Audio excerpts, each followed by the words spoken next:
This is the Unchained Binge podcast. I'm Kaylee Fretz, and we're going to go deep on Netflix's new Tour de France docuseries, Unchained. Today is episode 7, Everything for the Podium. In today's episode, we see a lot of Marc Madiot. So much Marc Madiot. Plus plenty of David Gaudu, and a real close look at just how old Geraint Thomas is. Let's get into it.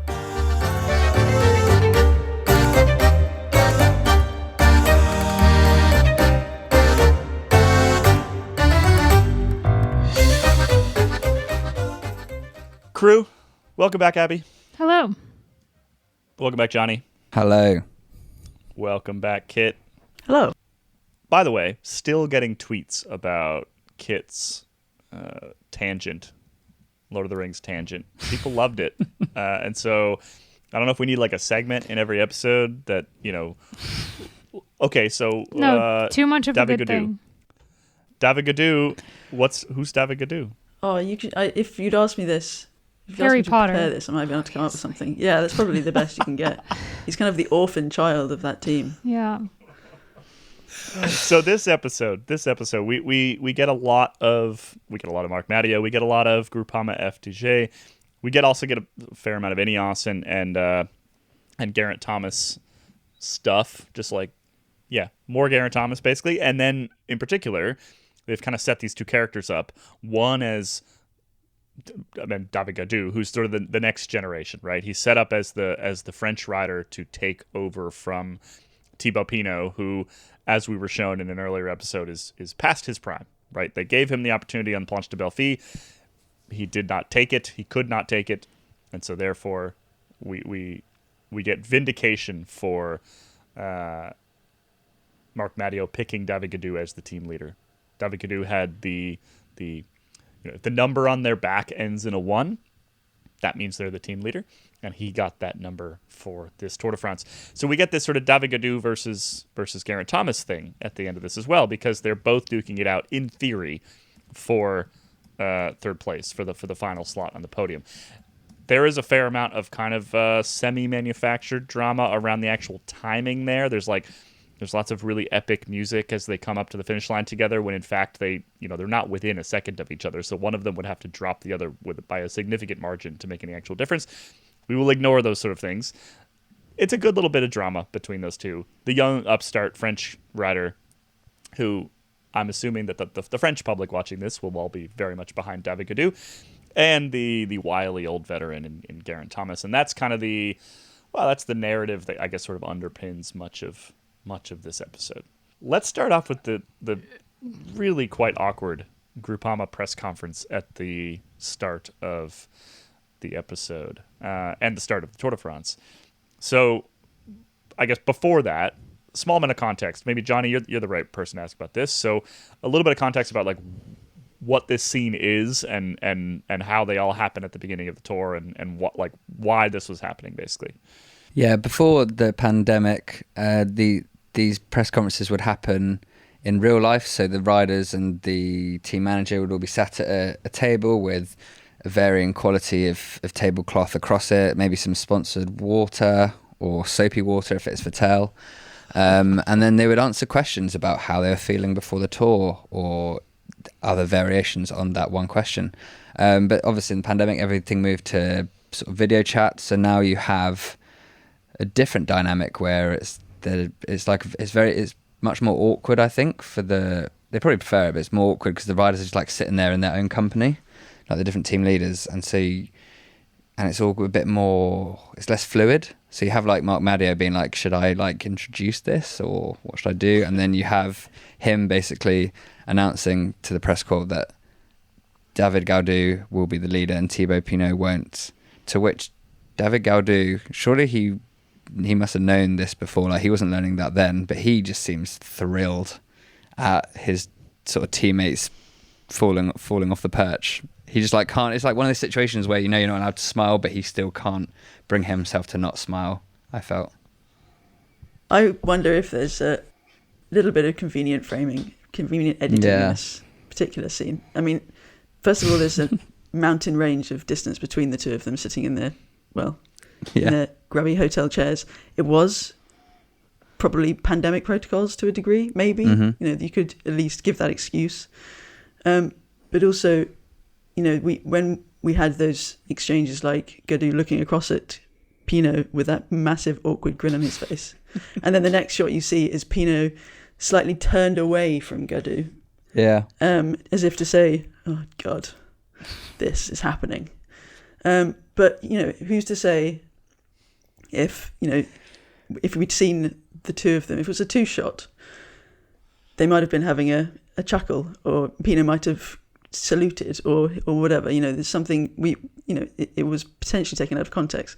That said, I think we're aware through being around the sport for the past 18 months that there is a little bit of friction in that leadership debate. And then when you add in the sprinter Demar, there is a bit of an awkward dynamic. And Gaudu is the young upstart still. He has had results. And by the time he was sitting in that room next to Pinot, he had won at least one Vuelta stage, and he'd got some decent results. So he got a Dauphiné stage as well, yeah.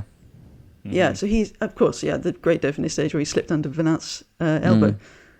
So, yeah, I think although it was very brilliant, well, it was a really entertaining little scene, I was raising my eyebrows a little bit but tipping my hat to Netflix for grabbing the right shots and putting them in the right place. Should we add a little bit of context around the news actually that happened today as we record this, which was that Arnaud Demar, the sprinter on that team on Groupama, is going to be left at home for the 2023 Tour de France in favor once again of Gaudu. So Gaudu has sort of I guess the year later context around what we saw in this episode is Gaudu has really cemented his place as the rider for this team, and he retains that place a year later. Pinot's going, right? Pinot's going to the Tour. Yep.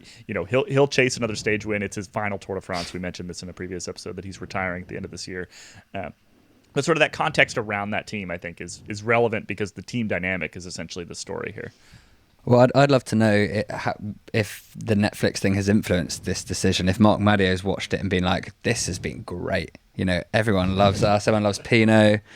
You know, maybe he's like, "Yeah, Podium of the Tour would be great." But also, if they show loads of nice shots of us all being really friendly and my impassioned speeches basically in full, then why not? And then we'll get to finally meet Arnaud Demar in Series 3 in 2024 when he's with another French team, and then you'll have his whole thing, and then you'll get like a frosty glance between him and David Gaudu as they're riding along, and it'd be great. We love a good frosty glance. We also got some context earlier in the season about Pinot's slightly topsy-turvy relationship with the Tour de France.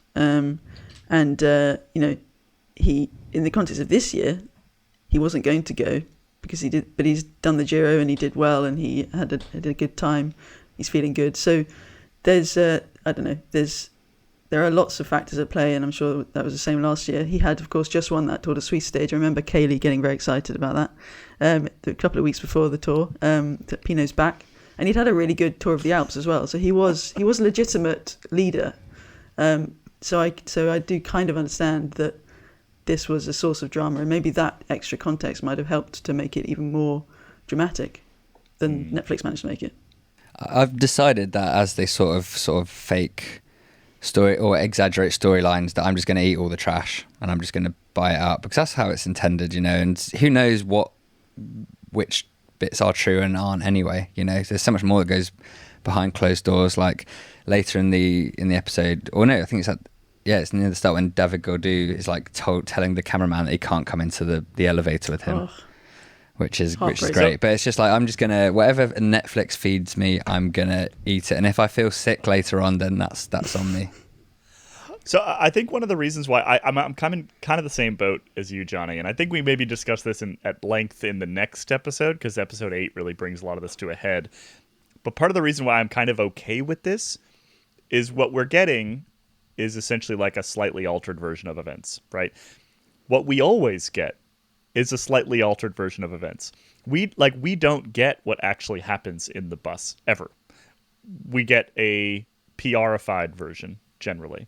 And so it's all just lying in different directions. And the actual truth is only known by the people that are actually on the bus. So if the PR guy is going to stand outside the bus and give us some bullshit about what just happened, I'm okay with Netflix essentially doing the same thing in the opposite direction for entertainment value, because the PR person, the team itself is essentially either lying or lying by omission or spinning facts in order to make the team look as good as possible. Netflix is lying or omitting facts or whatever to make the team look as interesting as possible. The reality is probably somewhere in the middle, and we never get it. And we could get it if the teams would be honest with everybody, but they never are. And so I'm sort of okay with some level of nonsense in the same way that you are, because like I said, the reality, unless you're going to like sit on the bus and get the full story, which we never get because they don't give us access to it, is never going to come out. So at that point, just enjoy it. I think that's where I am with a lot of this stuff. Yeah, I watched this episode twice, a couple of days apart. And the first time I watched it, I was a bit like, oh, give him a break. Give this kid a break. Especially when it got to the team meeting when Madiot singles him out. And I know, he's the team leader. It's all rests on his shoulders at the end of the day. But anyway, but the second time I watched it and I just sat back and let the story wash over me, and it works.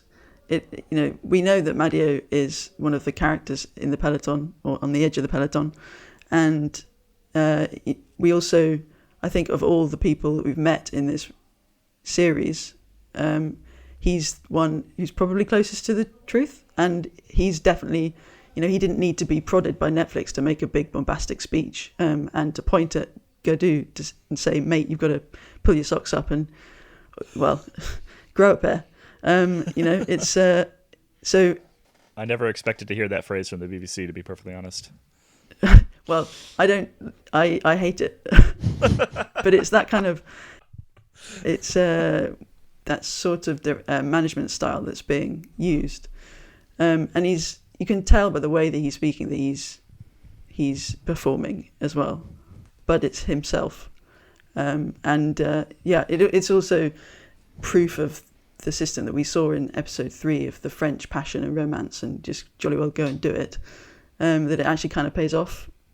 It was interesting to see the bit after Alpe d'Huez where Gaudu was saying that it's annoying that he didn't have self-confidence. I feel like it's pretty rare that a rider is that honest in an interview after a race, and to see that kind of at the same time that Madiot was watching the interview and him kind of scoffing at the vulnerability that Gaudu was showing on screen, and also that Gaudu knew like exactly what he'd done wrong on that climb. It was really interesting. I liked seeing that, and I feel like, yeah, that's also not something we get very often, is just riders being honest in post-race interviews. It's a lot of like, thank you to my teammates, thank you to the staff. If rarely, actually, well, sometimes, but not nearly enough. But yeah. I found it interesting that the way that we get that intro kind of press conference thing.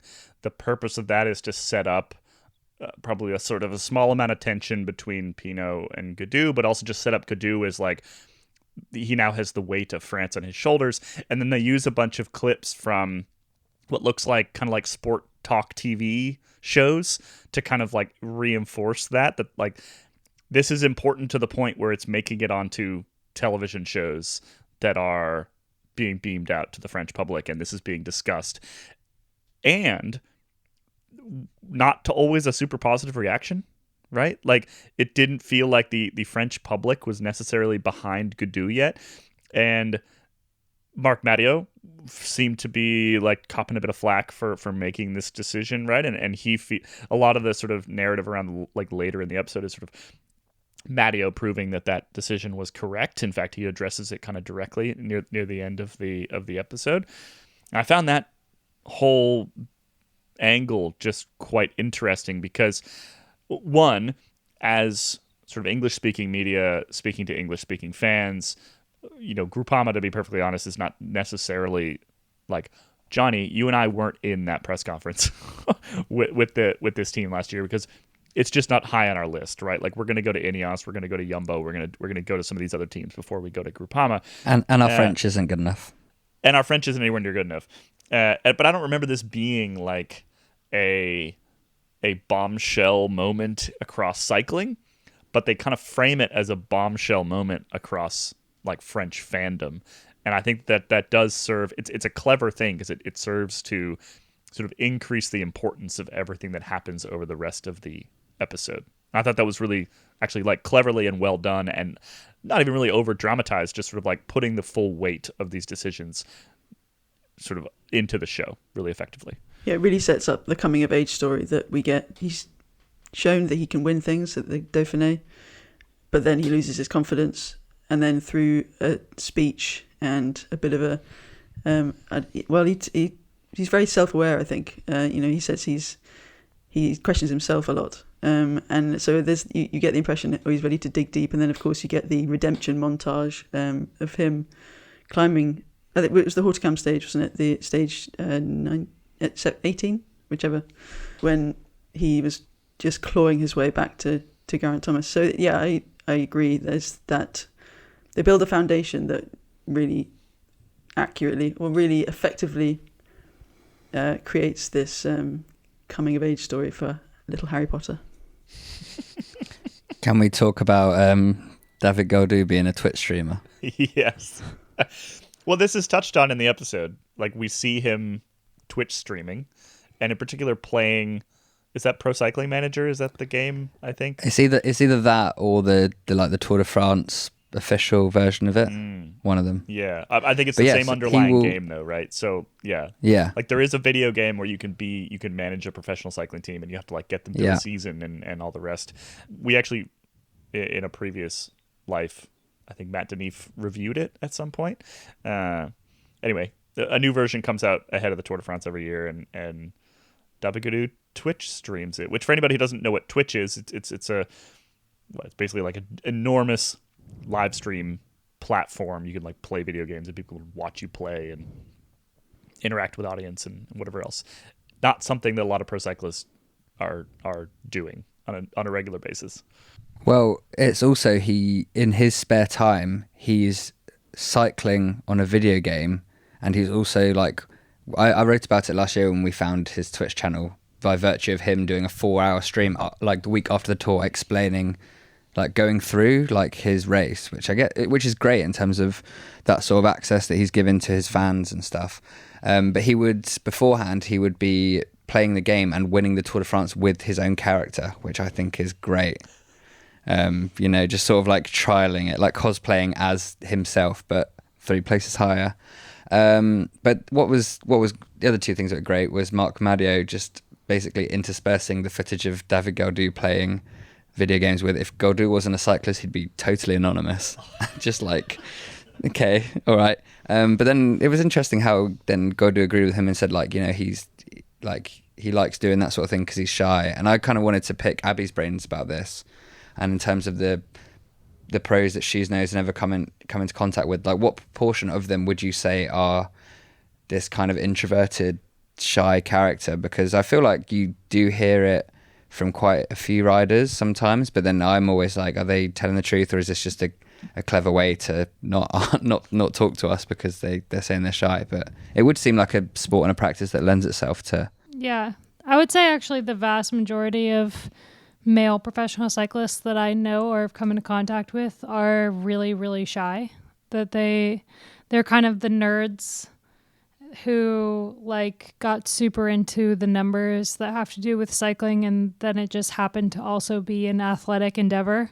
And a lot of the men that I know that are professionals or even amateurs, like they're not super keen to talk about it. Like you'll always be a better friend of one of them if you don't mention what they do with most of their time. So I would think I was watching that and I was like, oh yeah, this is spot on. I know a lot of guys like that.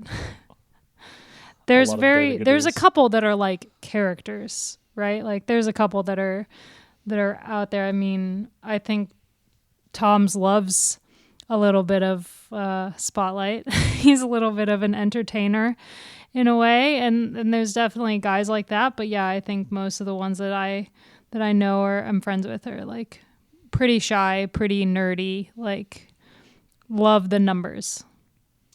I feel like that's changed too. Like, I mean, we always sort of joked, particularly in the earlier part of my career, that you could kind of be too smart to be a bike racer, right? Like back sort of before the numbers ran the sport quite so much, before the training was quite so analytical, before all these things, when it was just like go out and hurt yourself. I think that was probably somewhat of an unfair characterization. I think intelligent racers have always done well. But there was sort of the joke that like you spend so much time just staring at your handlebars 6 hours a day that you kind of had to like be missing a couple brain cells to actually do that. And I think that has very much shifted in, well, if you listen to a lot of our other podcasts, for example, if you listen to Geek Warning and you listen to Ronan on a regular basis, like Ronan's a very smart guy. And part of the reason he has always, one, he's also a very talented athlete. But part of the reason he kind of got to where he was, which if you don't know Ronan, is like he just broke a record for riding across Ireland over the weekend, for example. A lot of that was and is like attention to detail and an analytical mind and an ability to dive into all these tiny little moments and find the way to be slightly better. And I think that these days that type of personality does particularly well in professional cycling, and I think that's what the David Gaudu character kind of showed us or presented in this episode versus some of the earlier characters that were a bit more brute force. Like Wout van Aert feels quite brute force through this episode. I think also like maybe something the show hasn't highlighted quite well enough is how tactical cycling is, how much of a chess match it is. There's like many layers to the actual sport of cycling that is not, are you the strongest? Are you the fittest? And I feel like those types of brains do really well, forming scenarios in their minds and working out how they're going to win. We used to play this game when I was on a professional team all the time, is you'd throw out a scenario and it like on long car drives and be like, hey, how would you win if this is the race scenario? And that's something that, I think it takes a very tactical mind to try to work out how to win. And all of these guys that have made it to this top level most of them are like very, very smart when it comes to that, because you have to win races in order to get to the World Tour and get to this level of racing. And they may not win very much in the pro peloton, but they got there for a reason. Yeah, everybody at the Tour de France won almost everything they entered for a very long time. Because one, they're very talented, and two, they're very good at what they're doing in sort of all facets, right? That's an interesting thing you just said, Abby, which is the game that you used to play, because that's essentially a real life version of the game that David Gaudu is playing on Twitch, right? Like he is literally playing a game where you run through scenarios and you try to win via tactics. And granted, there's a lot of other stuff going on in that game that doesn't really happen in real life. It's a game, but that is basically what he's doing, right? And I think that that's a really interesting. I almost feel like, and I'd be interested if you guys agree with me, I feel like David Gaudu is sort of the most developed character we've had thus far in this entire series. And I think that's a really interesting decision. I think it helps that we don't hear an awful lot from him generally. And if we do, it's very much race-based. So, how he won that particular day or what he's going to do next. He keeps his cards quite close to his chest. And yes, I think that might be different in France. And for those who are in his fan club or on his Twitch streams, I don't know how that works. I don't know what you call yourself if you're a Twitcher. No, that doesn't sound right. I think you're just a streamer. That's the yeah. But yeah, I think it helps that the blank page. Well, it was a relatively blank page for me. I think I understood that he was a decent rider and had a bit of character to him, but didn't know him as a human being outside of the sport. I want to make a point about the episode title, because it's a bugbear for me for sport and documentaries. This one's called Podium. What's it called? All for the Podium? Everything for the Podium. Okay. So a couple of years ago, Arsenal Football Club did like a whole Amazon documentary series which was called All or Nothing, and they followed them for the season and they didn't win anything. So then it was well, it's nothing then. So it's kind of like, but so then it positions it being like, well, you know, what was the point? And then I think like when you say it's all for the podium, well, or everything for the podium, yes, that is like what they were aspiring for. But then when you see the reaction afterwards to David Gaudu getting fourth, that was still like an amazing achievement, and the team and him were very happy about it. So I felt that wasn't like, yeah, it'd be great for him to be the guy on the podium, and the first podium since 2014, but then he was also the highest French finisher since 2017. So I don't know, that was just one maybe probably insignificant bugbear of mine, because most of the episodes haven't sort of done that, you know. I guess it's the face to face with Thomas. Yeah. It's also a little bit misleading, I think. And I even got slightly caught out by it when Gaudu and Thomas when Gaudu had been dropped and he was chasing back on, and we were being told he had to get past Quintana and then catch up to Thomas. And there was mention on the, as we understand, the recreated commentary, there's a mention of him being 43 seconds off Thomas, which in that moment I got momentarily caught out, being a journalist in the sport, thinking that he was 43 seconds on that mountain, 43 seconds back on Thomas. So I imagine that might be a confusing point with as far as the general classification is concerned. Obviously, we know that when he catches up to Geraint Thomas, that's when the 43 seconds is back in play, he's got to then get ahead of Thomas to chip away at that gap. The thing is as well, like we'll get into this in later episodes, but you know, even talking about the general classification, like a couple of people who've watched this as complete newbies, they get to the end of the series and be like, what is the general classification? Because it is like two words that don't really mean anything out of context, and especially in that episode 7 where they're showing these names moving up and down a leaderboard that then has names on it you've never even heard of in the race, and also no timings next to it, because you've got all these jerseys and then these leaderboards, and if they just put like the timings and like, you know, at 41 seconds, at a minute, at 2 minutes, it would at least show what they're competing for. It was just like, even though like we knew the context of it, I was still looking at like, they were also badly timed, because when he caught up to Quintana, that's when his name moved over Quintana, which isn't how it works, because he it's not like leapfrog. Yeah. We're going to take a short break. When we come back, old man Geraint Thomas.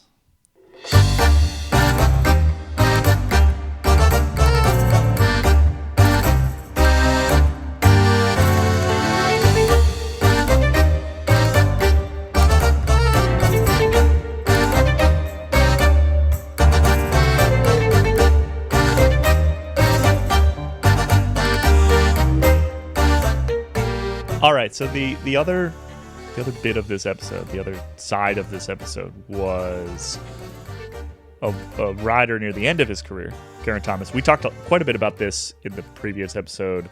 We may have actually been kind of getting ahead of ourselves a little bit, but Geraint Thomas features heavily in this episode as well. He's in his mid-late 30s. I should be clear that when I joke about him being old, it's because he and I are roughly the same age, and I think I can do that. I'm given the right to do that by being the same age as Geraint Thomas. We're both over the hill. His whole thing is like hanging on, right? And that's the way that it's portrayed, and also proving the doubters wrong. Everyone who said you're over the hill, you're done, you'll never compete at the front of the Tour de France again. It's like a big middle finger from him up to all of those people, all of the press, like us, all the fans, the people in his Instagram commenting, you know, all these people. That seems to be the underlying theme here. It's interesting that for the second time in the series, they've portrayed G as like this old man up against the younger generation, because they literally did the exact same thing in the last episode with Pidcock. They had like old man Geraint Thomas hobbling around on his cane, and like Pidcock spry, like jumping around doing parkour like in circles around him. And then they literally just like, they were like, oh, did you get our point that Geraint Thomas is old? Well, we'll do it again in this episode. How did you feel about the text and then the my wife's just texted me that I was in high school when Pogacar and Jonas Vingegaard weren't even born. How did you feel about that? If he was acting that, he was doing it very well. That was good acting if it was fake. I think that actually happened. Yeah. You think? Yeah, I think it happened. For sure, yeah. I think it happened. Like, none of these guys are good actors, so you can tell when it's acting, right? Like the some of the sort of semi-faked like director meetings, particularly early on, like the EF one in, was it the first or second episode? That feels just like completely like John the Vaughters is a terrible actor. Sorry, JV. None of them are good enough actors to like fully get some of that across. And in fact, I think the best acting we see is some of the sit downs when they have like kind of the mood lighting, you know. Some of those sit downs are definitely not taking place when they appear to be taking place. And I think what is happening, and I would love to chat with the Netflix folks and confirm this maybe while we're there this summer. What I think is happening is essentially they're going to Jonas Vingegaard being like, okay, put yourself in the shoes of stage 17 in the morning. How were you feeling? What were you thinking? And then they cut it in later. So like that's the best acting we see basically, but it's because they're asking them to essentially like repeat what they were thinking a week ago and say it in a way that they would say it. Anyway, my point being, I think this Geraint Thomas bit that it feels like something he would do / say. I would like to point out that somehow Geraint Thomas has been able to put a screenshot of that moment on his Instagram page. And Roglic commented with a laughing face emoji, crying laughing face emoji. I mean, they're pals, right? Their kids are friendly. I don't know. Oh, yeah, they are now. Yeah. I think what really first stood out to me about those talking heads is, and we know through following the sport, that cyclists tend to balloon slightly in the off-season. Balloon is maybe a strong word, but they, we often see, they let their hair down a little bit. They're not training so hard. They need a bit of a refresh, as we all do. And the Tour is the event of the season when most of them are trying to peak. And Wout van Aert's the most obvious, who is different in his during Tour de France interviews as opposed to his pickups, which I assume were definitely a few months later. Whether they were actually in the off season, don't know that. But yeah, I think they're from my my observation at a distance, you can kind of tell that, like you say, some of the questions they've been asked to try and let them off their acting a little bit in a more general way to explain what would happen on a stage like this. Mm-hmm. So it kind of lets Vingegaard off when he has to pretend a little bit. But there are other places where I think they were happening beforehand, and like you say, their acting isn't up to enough. So maybe I reckon it was probably the first rest day they sat everyone down, or they sat a few people down. I think there were definitely some interviews during the tour. That's my assumption anyway. I was most impressed by these guys speaking in their second languages, but then using a different tense to describe it. I was like, that is. I mean, for like some of them, I guess it's like for a Danish speaker or a Belgian speaker, maybe it's easier. But I was still pretty impressed by that. That's coming from an Englishman, though. That's we're not very well taught. Oh, we're tenses. Yeah, no, maybe. I just mean that we ain't most of these cyclists speak more than 2 languages fluently, and you and I, Johnny, unfortunately. True. I don't know whether the American system is better, but the UK language learning system is all about passing tests, isn't it? It's not about giving interviews. That's why we get the dubbed horribleness. Yeah. I think the thing with just jumping back quickly about Denneman, about the Geraint Thomas texting, I think I've just been burned by watching the fake reality show Love Island, where they literally set it up so they get a text and then they scream, "I've got a text," and then something consequential happens. So maybe it's just like a bit like a Pavlovian response to Geraint Thomas getting a text, and maybe he'll end up on Love Island one day. You never know. Still watch Love Island? No, but it's once you've watched like one episode, you can never like undo that. You know. We got more Orla in this episode, which I liked. I think she's a lot more. I wish they would have replaced more Steve Chanel with Orla. I think she for us fans, she goes a bit deeper. I think slightly deeper. She also seems less like she's delivering a lecture. Yeah. Or at least trying to teach teach kind of newbies. She's more passionate about it from an insider's perspective. And she kind of comes to the defense of Geraint Thomas in this one, which I think is interesting.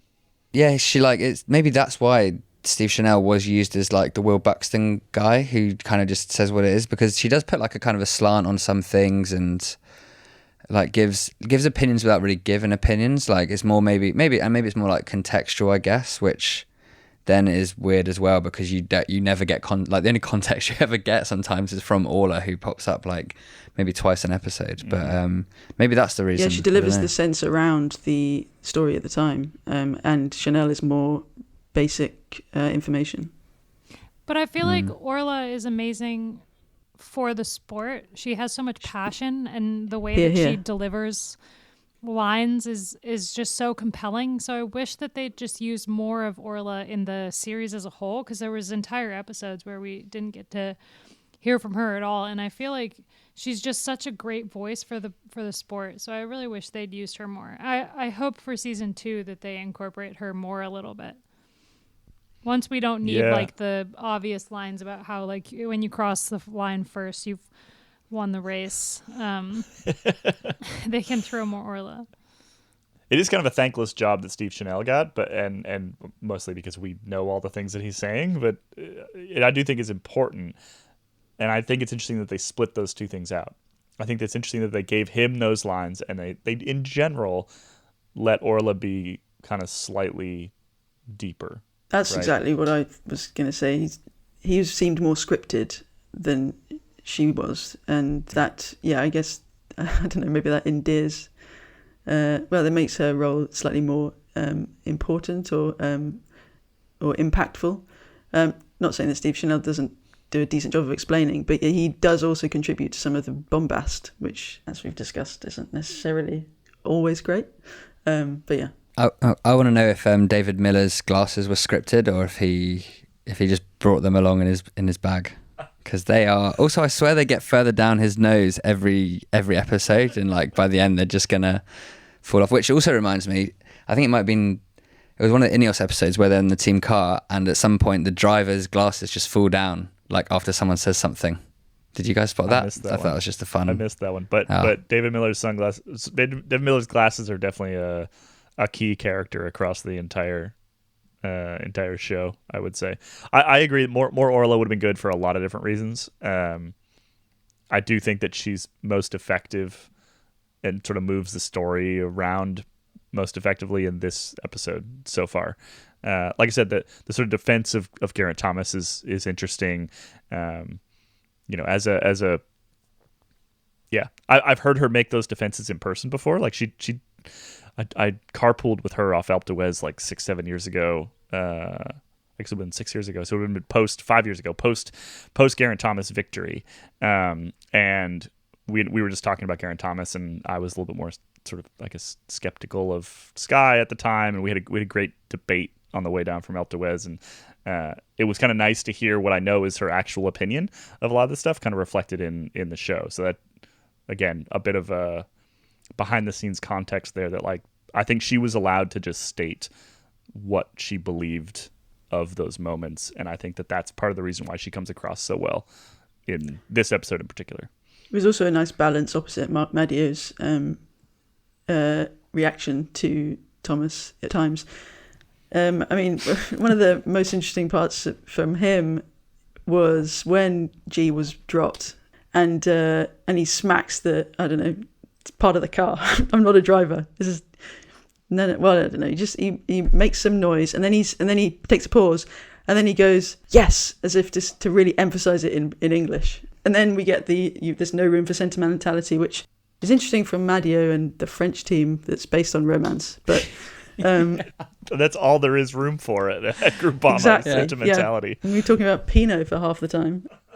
He decides the 5 seconds where there is no room for sentimentality, then it's turned back up to 10. That's what I was beginning to wonder, is that was it actually about Thomas that he was saying all that stuff? Because it was a talking head again, and I wonder if it was actually plucked from a Pinot conversation, and whether it was a leadership debate. And that's purely speculation, but it was, if you put Pinot in that frame instead of Thomas, you wouldn't bat an eyelid that was what he was thinking.